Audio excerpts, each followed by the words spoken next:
नमस्कार, India voice देख रहे हैं आप। आपके साथ मैं हूं बबीता। इस वक्त की बड़ी खबर लखनऊ से आ रही है, जहां पर युवती को छत से फेंकने का ये मामला था, जहां पर अब लखनऊ पुलिस को बड़ी सफलता हाथ लगी है। तो आरोपी युवक सुफियान के पैर में गोली लगी है, उसे गिरफ्तार कर लिया गया है। तो काफी समय से टीमें गठित की गई थी, उसकी तलाश की जा रही थी और अब सुफियान पुलिस की गिरफ्त में आ गया है। तो सुफियान पर 25,000 का इनाम भी घोषित किया गया था और अब सुफियान जो आरोपी है वो पुलिस की गिरफ्त में आ गया है। काफी समय से ये पुलिस की गिरफ्त से दूर चल रहा था। लगातार 5 टीमें इसके लिए गठित की गई थी, लगातार दबिश पे दबिश दी जा रही थी, लेकिन काफी समय से ये गिरफ्त से दूर चल रहा था, लेकिन अब इसकी गिरफ्तारी हो चुकी है। तो बड़ी खबर आपको बता रहे हैं लखनऊ से, जहां पर युवती को छत से फेंकने का ये मामला था। तो लखनऊ पुलिस को बड़ी सफलता इसमें हाथ लगी है। तो आरोपी युवक सुफियान को गिरफ्तार कर लिया गया है। तो बताया जा रहा है गिरफ्तारी के दौरान उसके पैर में गोली लगी है। तो सुफियान पर 25,000 का इनाम घोषित किया गया था।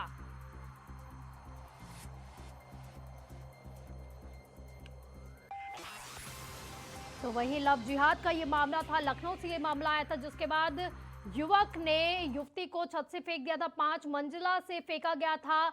तो उसके बाद जो है लगातार इसकी गिरफ्तारी की मांग चल रही थी और ये काफी समय से पुलिस की गिरफ्त से दूर चल रहा था। तो वहीं लखनऊ पुलिस को अब बड़ी सफलता हाथ लगी है। आरोपी युवक सुफियान अब पुलिस की गिरफ्त में आ गया है। तो वहीं आपको ये भी बता दें, गिरफ्तारी के दौरान जो है उसके पैर में गोली लगी है। तो सुफियान पर 25,000 का इनाम घोषित किया गया था। तो तस्वीर आपको दिखा रहे हैं, जहां पर निधि हत्याकांड में अब जो है सुफियान, जो आरोपी सुफियान था, उसकी गिरफ्तारी हो चुकी है। लगातार परिवार की तरफ से और लोगों की तरफ से ये कहा जा रहा था कि जल्द से जल्द गिरफ्तारी हो रहा। बड़ी खबर आपको बता रहे हैं कि लखनऊ पुलिस को बड़ी सफलता इसमें हाथ लग गई है। सुफियान को गिरफ्तार कर लिया गया है। वहीं पर यह भी बताया जा रहा है कि गिरफ्तारी के दौरान उसके पैर में गोली लगी है। तो 25,000 का इनाम उस पर घोषित किया गया था। तो लखनऊ से लव जिहाद का यह मामला सामने आया था, जहां पर युवक ने युवती को छत से फेंक दिया था। उसके बाद अस्पताल ले जाते हुए युवती की मौत हो गई थी। तो वहीं गुस्साए परिजन लगातार सुफियान, जो आरोपी सुफियान है, उसकी गिरफ्तारी की मांग कर रहे थे और कहा जा रहा था कि फास्ट ट्रैक कोर्ट में यह मामला चले और उसे फांसी की सजा सुनाई जाए। तो वहीं पर अब लखनऊ पुलिस ने इस पर टीम गठित की, जो 5 टीमें गठित की गई थी, जो लगातार दबिशें दे रही थी। और अब बड़ी खबर आपको बता दें कि लखनऊ पुलिस को बड़ी सफलता हाथ लग गई है और आरोपी जो युवक है सुफियान, उसको गिरफ्तार किया जा चुका है। वहीं पर आपको यह भी बता दें कि 25,000 का इस पर इनाम रखा गया था और अब ये पुलिस की गिरफ्त में आ गया है।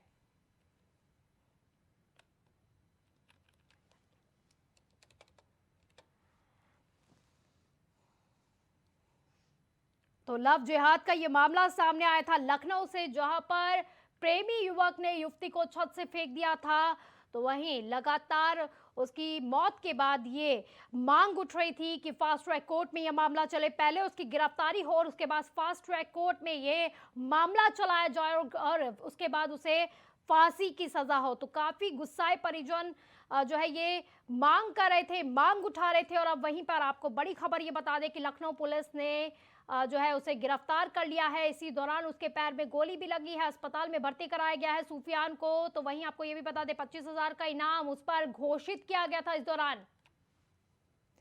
तो इसी पर ज्यादा जानकारी के लिए चंदन हमारे साथ लाइव जुड़ रहे हैं। चंदन, काफी समय से, क्योंकि 5 टीमों को गठित किया गया था, दबिश भी दी जा रही थी और अब गिरफ्तार हो गया है सुफियान, क्या कुछ अपडेशन? और बिल्कुल बबीता, बता दूं कल ही देर रात जो है लखनऊ पुलिस ने जो सुफियान है इसके खिलाफ, इसके ऊपर जो है 25,000 का इनाम घोषित किया था। तो वहीं जो है 5 टीमें भी लगाई गई थी, 5 टीमें लगातार इसके लिए जो है दबिश दे रही थी इसकी धरपकड़ के लिए। तो वहीं आज जो है मुखबिर की सूचना पर जो है पता चला कि सुफियान जो है दुबग्गा के जो पावर हाउस है, पावर हाउस क्षेत्र में जो है वो वहां से निकल रहा था। तो वहीं मौके पर पहुंची पुलिस ने, जब पुलिस ने रोकने की कोशिश की तो सुफियान ने अपने असलहे से गोली फायरिंग कर दी। जब फायरिंग हुई तो पुलिस की तरफ से भी जवाबी फायरिंग में सुफियान के पैर में गोली लग गई। हालांकि पुलिस ने जो है सुफियान को अपनी कब्जे में ले लिया और सुफियान को इस समय अस्पताल में उपचार के लिए भेजा है। जी बबीता।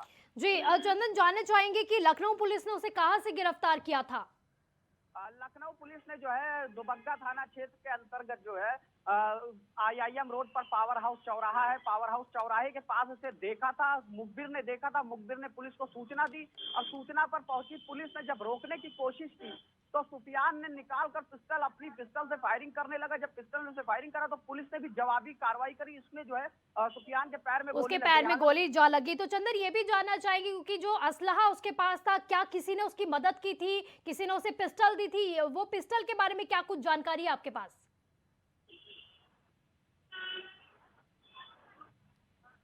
तो चंदन, आपका मेरी आवाज मिल पा रही है? चलिए, बहुत बहुत शुक्रिया आपका इन तमाम जानकारी के लिए चंदन।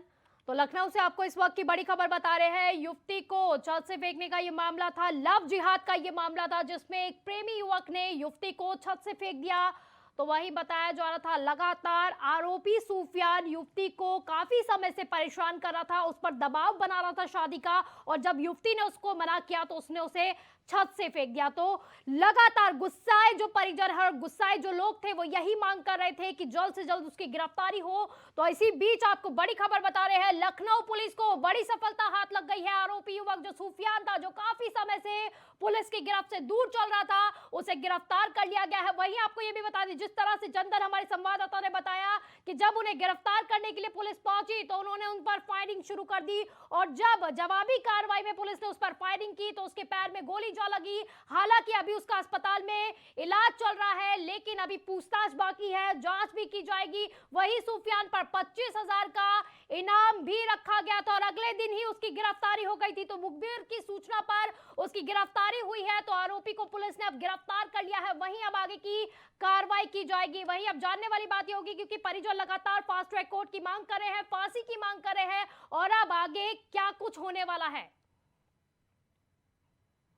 तो वही भदोही से आपको बड़ी खबर बता रहे हैं। भदोही जनपद से पूर्व बाहुबली विधायक विजय मिश्रा और उनके करीबियों पर जिला प्रशासन लगातार बड़ी कार्रवाई कर रहा है। तो जिलाधिकारी ने गैंगस्टर एक्ट के तहत बाहुबली विधायक पर परिजनों के नाम दर्जनों भर 10 करोड़ 92 लाख रुपए की कीमत की अचल संपत्ति को अब कुर्क करने के आदेश दे दिए हैं। यानी कि परिजन के नामों पर उसने ये संपत्ति खरीदी थी और अब इसे कुर्क करने के आदेश जारी कर दिए गए हैं। तो इसी कड़ी में भदोही के जिला मजिस्ट्रेट गौरांग राखी ने 26 बीघा 4 बिस्वा जमीन को कुर्क करने के आदेश भी जारी कर दिए हैं। तो ये जमीन मिर्जापुर के लालगंज तहसील क्षेत्र के मौजा भूसी पथरोहा में बताई जा रही है। तो वहीं आपको ये भी बता दें कि उन्होंने अवैध रूप से ये संपत्ति अर्जित की थी और अब इस पर बड़ी कार्रवाई की जा रही है। तो वहीं पूर्व विधायक पर अवैध रूप से संपत्ति अर्जित करने के पहले भी कई आरोप लग गए हैं। तो अब बड़ी कार्रवाई की जा रही है प्रशासन द्वारा और अब उनकी संपत्ति को कुर्क किया जाएगा। तो कहां कहां ये संपत्ति है ये भी बता देते हैं। तो भदोही के जिला मजिस्ट्रेट गौरांग राखी ने 26 बीघा 4 बिस्वा जमीन को कुर्क करने के आदेश दिए हैं। तो मिर्जापुर के लालगंज तहसील क्षेत्र के मौजा भूसी पथरोहा में ये बताई जा रही है। तो अवैध रूप से ये संपत्ति जो अर्जित की गई है, तो पूर्व बाहुबली के नाम पर या अवैध रूप से जो संपत्ति अर्जित की गई है, ऐसे आरोप पहले भी लग चुके हैं। शासन स्तर पर चिन्हित कुख्यात माफिया और गैंगस्टर विजय मिश्रा की अवैध तरीके से अपराध से अर्जित जमीन जो लगभग 6.5 हेक्टेयर के आसपास है और जो लालगंज जनपद मिर्जापुर में स्थित है, इस जमीन की वर्तमान बाजारू मूल्य लगभग 10 करोड़ 92 लाख 77 हज़ार रुपये आंका गया है। इस संपत्ति को डीएम भदोही के आदेश पर जब्तीकरण का आदेश हुआ है। शीघ्र ही इस आदेश को अमल में लाते हुए इस संपत्ति को जब्त किया जाएगा।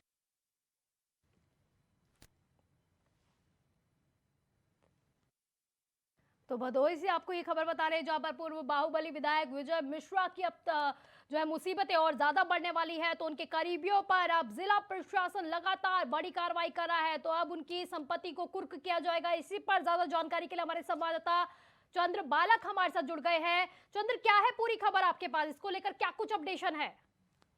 अभी कुछ दिनों पहले विजय मिश्रा की लगभग 10 करोड़ की संपत्ति को कुर्क किया गया था। उसके बाद फिर यहाँ जिला प्रशासन ने मिर्जापुर में जनपद के लालगंज तहसील अंतर्गत इनकी जो 10 करोड़ 92 लाख रुपए की जमीन बताई जा रही, जो जमीन इन्होंने अपने रिश्तेदारों के नाम पर खरीदी थी और इनका वर्चस्व इतना था उस समय कि कई जगह इन्होंने जमीनें खरीद ली थी और इसको कुर्क करने का आदेश आज जिला प्रशासन ने दे दिया है। जी चंद्र, आपसे जानना चाहेंगे जमीन कहाँ कहाँ है और क्या उनके अन्य जो ठिकाने उन पर भी दबिश दे सकती है, उनको भी संपत्तियों को कुर्क किया जा सके, क्योंकि पता चला है कि और भी अन्य आरोप इन पर लगते आए हैं, अचल संपत्ति काफी ज्यादा है। जी बिल्कुल, जो चल अचल संपत्ति की बात करें तो विजय मिश्रा का बाहुबल इतना था कि उन्होंने हर प्रयागराज हो, मिर्जापुर हो, जौनपुर हो, बनारस हो, हर जगह इनकी चल अचल संपत्तियां पाई गई है और कई जगह इनकी संपत्तियों को कुर्क कर दिया गया है। छानबीन चल रही है, जहां भी इनकी संपत्ति का पता चल रहा है, इनके करीबियों के पास से पता लगाया जा रहा है कि इनके करीबियों के पास इतनी संपत्ति कब आई। विजय मिश्रा के कार्यकाल के दौरान अगर वो संपत्ति पता चली रही है कि रजिस्ट्री कराई गई है या तो पता चला है कि रजिस्ट्री के समय वो मौजूद है, छानबीन के बाद अगर उनका नाम कहीं से आ रहा है तो उसको कुर्क किया जा रहा है। तो यानी अभी सिर्फ मिर्जापुर में ये कार्रवाई की जा रही है और आगे जो आपने जिस तरह से बताया प्रयागराज में भी इनकी जो संपत्ति है, अवैध संपत्ति है, उसको भी कुर्क किया जा सकता है। प्रशासन की ओर से क्या कुछ कहा जा रहा है इस पर? कुछ दिनों पूर्व ही प्रयागराज में इनकी संपत्ति को कुर्क किया गया था, उसके बाद भदोही में भी इनकी संपत्ति को कुर्क किया गया है और उसके बाद अब मिर्जापुर के लालगंज में भी इनकी संपत्ति को कुर्क करने का आदेश दे दिया गया है। चलिए, बहुत बहुत शुक्रिया आपका इन तमाम जानकारी के लिए। तो पूर्व बाहुबली के अवैध रूप से बनाई हुई जो संपत्ति है उस पर अब शिकंजा कसने की तैयारी में है प्रशासन। अब पहले प्रयागराज और अब मिर्जापुर में उनकी संपत्ति को कुर्क किया जाएगा।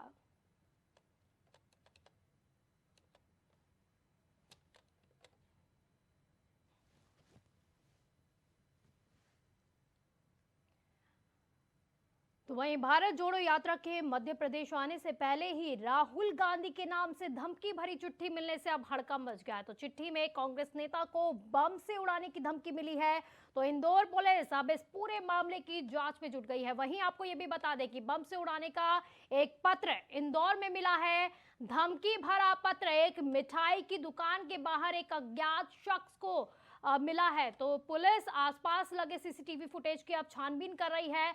आरोपी की तलाश की जा रही है। तो राहुल गांधी को बम से उड़ाने की धमकी मिली है। तो इस वक्त की बड़ी खबर आपको बता रहे हैं, जो एक तरफ भारत जोड़ो यात्रा चल रही है तो वहीं दूसरी तरफ अब राहुल गांधी को धमकियां मिलनी भी शुरू हो गई है। तो एक पत्र मिला है राहुल गांधी को धमकी भरा, तो कहा गया है तो उनको बम से उड़ाने की धमकी मिली है। तो इंदौर पुलिस अब पूरे मामले की जांच में जुट गई है। तो वहीं आपको ये भी बता दें कि ये जो पत्र है वो इंदौर में मिला है। धमकी भरा ये पत्र एक मिठाई की दुकान के बाहर मिला है। तो एक अज्ञात शख्स कहा जा रहा है वो छोड़कर चला गया था। तो पुलिस अब उसी शख्स की तलाश में लग गई है।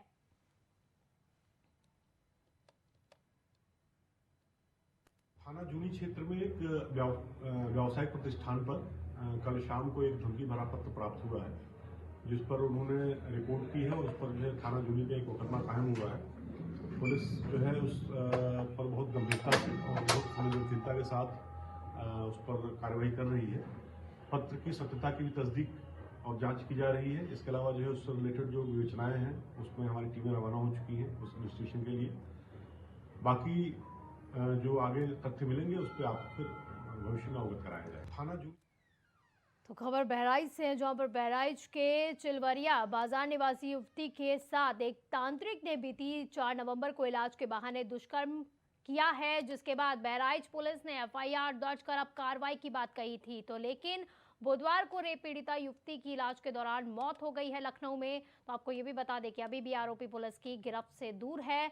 तो बृहस्पतिवार को युवती का शरीर उसके चिलवरिया स्थित आवास पर लाया गया, जहां परिजनों ने कार्रवाई ना होने का आरोप भी लगाया और घंटों तक शव का दाह संस्कार नहीं किया और बड़े अधिकारियों के आने की बात करते हुए शव को रखा। तो मौके पर पहुंचे तो एसडीएम और सीओ सिटी के समझाने के बाद परिजनों ने युवती के शव का दाह संस्कार किया है। तो वहीं आपको बता दें कि पीड़ित परिवार आरोपी को फांसी दिलाने की बात कर रहा है।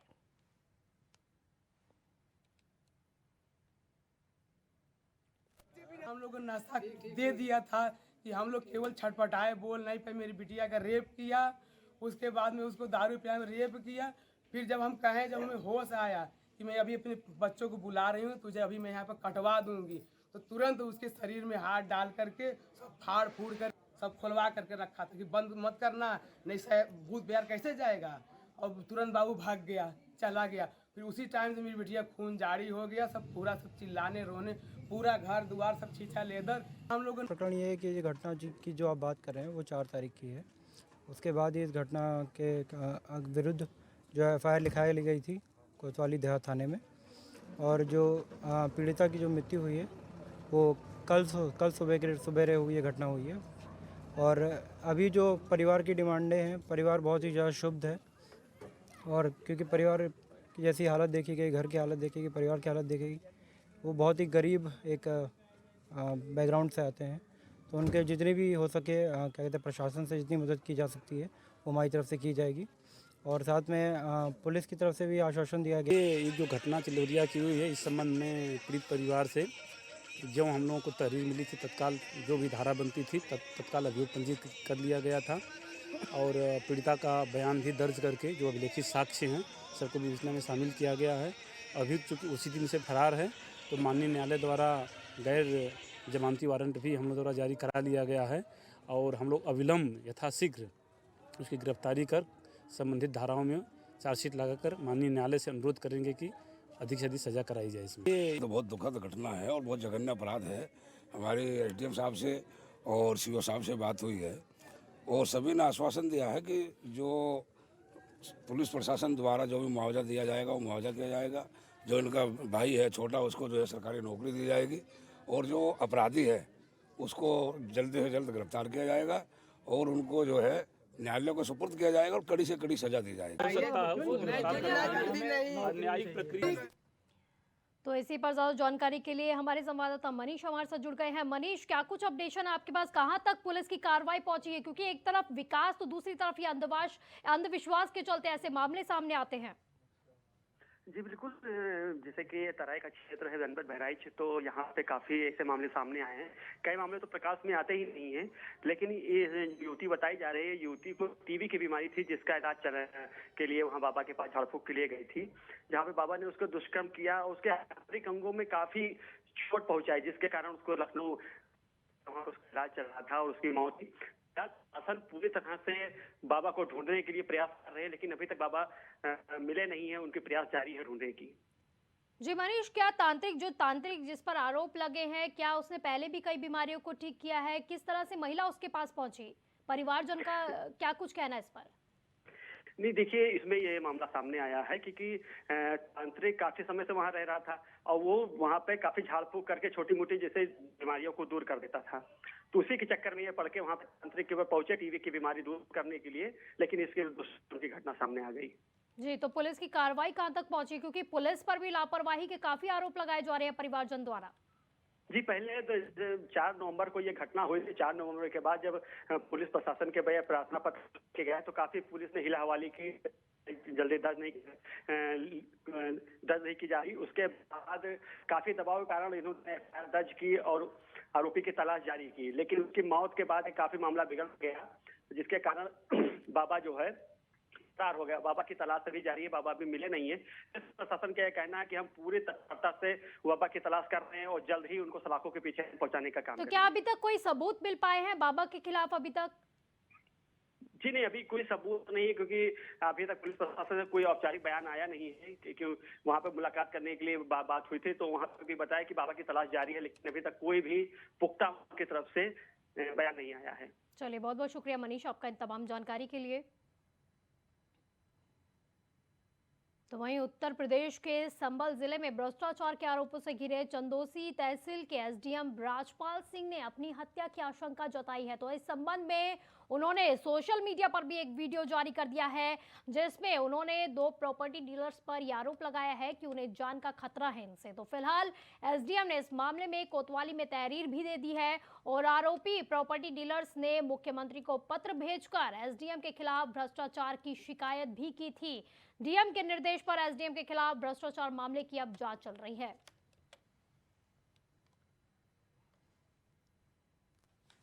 उत्तर प्रदेश में चुनाव से पूर्व भारतीय जनता पार्टी ने एक नारा दिया था कि भ्रष्टाचार मुक्त शासन और जवाबदेह प्रशासन। इसी नारे से प्रेरित होकर वैश्य और व्यापारी समाज के लोगों ने भारी तादाद में भारतीय जनता पार्टी को मतदान किया और वैश्य समाज के लोगों ने भारतीय जनता पार्टी की सरकार को बनाने में एक बड़ा योगदान दिया है। ये सर्वविदित है। भाजपा के पक्ष में मतदान करने के बाद भी आज व्यापारी समाज शोषित व उपेक्षित है। उत्तर प्रदेश ये पवन कुमार गुप्ता हैं, इनके द्वारा कभी कर्मचारियों से, कभी अधिकारियों को टारगेट करके फर्जी शिकायतें की जा रही हैं।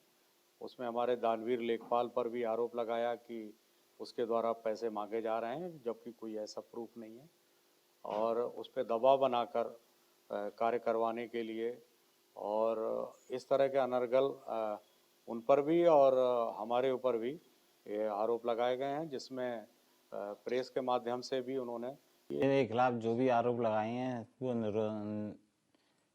गलत हैं। मैंने कोई भी ऐसा काम नहीं करा है, किसी की मैंने शिकायत भी नहीं करी है जो ये कह रहे हैं मैं शिकायत करता हूँ। जो मैं शिकायत करता हूँ, और ना मैं ऐसा आदमी हूँ, ना मैं गुंडा हूँ, ना मैं बदमाश हूँ। मैं इनकम टैक्स पेई हूँ। 1,49,00,000 रुपए मेरा परिवार हर साल टैक्स देता है। उनका कहना है कि उनको जान का खतरा है, उनको ऊपर। तो वहीं मुजफ्फरनगर में मुलायम सिंह बूथ ब्रिगेड के प्रदेश सचिव और कार्यकर्ता डीएम कार्यालय पहुंचे, तो जहां पूर्व विधायक विक्रम सैनी की वोट का अधिकार खत्म किए जाने की मांग उठ रही है। तो वोट का अधिकार खत्म करने को लेकर डीएम को ज्ञापन भी सौंपा गया है। तो प्रदेश सचिव ने कहा कि सजा पाए विधायक विक्रम सैनी का वोट का अधिकार अब खत्म होना चाहिए। तो साथ ही ये भी कहा गया कि रामपुर में जैसे आजम खां का निर्वाचन आयोग ने मतदाता सूची से नाम हटवाया था, इसी तरह से विधायक का जो है वो भी नाम हटना चाहिए।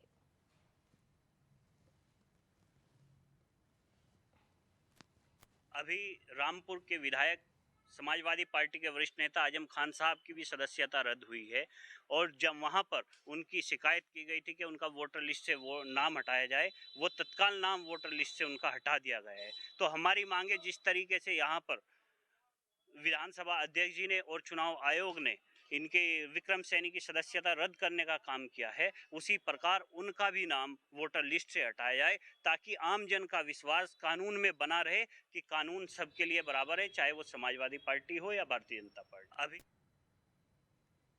खबर मुरादाबाद से, जहां पर मुरादाबाद में एक थप्पड़ वाली टीचर का वीडियो सोशल मीडिया पर जमकर वायरल हो रहा है। तो वीडियो में कुर्सी पर बैठी एक शिक्षिका पास में खड़े मासूम बच्चे को गालों पर थप्पड़ बरसाती हुई नजर आ रही है। तो एक के बाद एक टीचर ने बच्चों के गाल पर कई थप्पड़ जड़ दिए।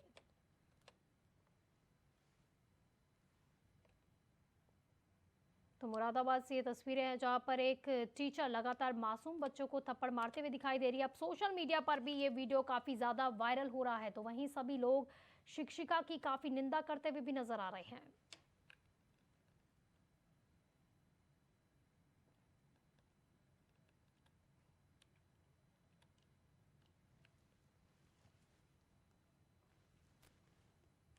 अभी तक ये प्रकरण संज्ञान में मेरे नहीं था।